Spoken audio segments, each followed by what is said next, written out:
Data moats, the Gen AI iceberg, and how to outperform your peers. That is what we will talk about in this week's CarCast. But before we get started, I want to highlight some great people you should know and follow. My first one is Andrew, data leader at Aritzia, Canadian women's fashion brand. I had the opportunity to share the stage with Andrew at Gartner's last week's CIO Summit. And I was just amazed at the story and the example of using a data product mindset to reboot an old data platform. 30 years worth of data rebooted in less than 30 months. And the result is 96% of the firm's data now is delivered in real time. It's an incredible story. This is a leader you're going to want to follow. Check out my blog and my feed for more. Tony of UBS wrote a very thoughtful piece on what he calls the Iceberg of Gen AI. There's a lot in the piece, but the TLDR here is that your Gen AI success is predicated on your ability to create high quality data that is connected together in meaningful ways. Of course, the keywords here is data quality, content, but more importantly, as you'll read in the piece, semantic consistency. It's very timely because Gartner just a few weeks ago highlighted the fact that only 4% of you have data that is AI ready. Only 4%. So go check out my blog at the bottom of the section there. There's going to be a set of videos from Gartner's latest research you're going to want to check out.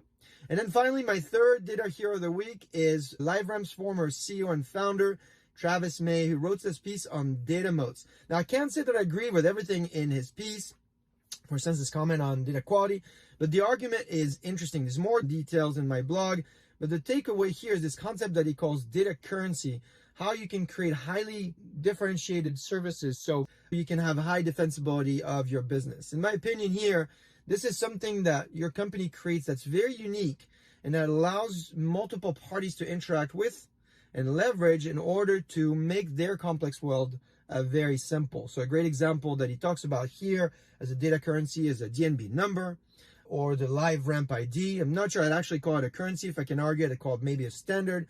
But the point is taken. That is highly defensible when you create a standard like that. Highly recommend reading the piece. And thanks, Lack, for pointing me to this piece. Now, you know that I like checklists. I like frameworks. And this past week, McKinsey published a great checklist of the 10 rules leaders observe to outperform in their market. We don't have time to cover all 10. In fact, in my blog, you'll find the top 5. But today here in this CarCast, I want to talk at least about 3 of them that I think are immediately useful and usable by your teams.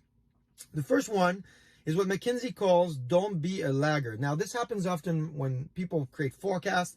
Forecasts tend to be built as a factor of what your company did last year. And that's not a very effective way to actually build your forecast. That's not how customers think. That's not how the market potential works. Performance is relevant to the context you compete in, and your competition isn't you last year. So you got to benchmark yourself against the fastest competitor in the market because that is, in fact, who is converting market potential the best. The second rule they talk about is being a local hero. This happens often with startups where they chase maybe new markets before asking themselves, can I win at home? So before starting to compete in attractive and new markets, the question you should ask yourself, what is your own turf? What is giving you natural advantage, and are you winning on your own turf? The third one is something they call it's okay to shrink to grow.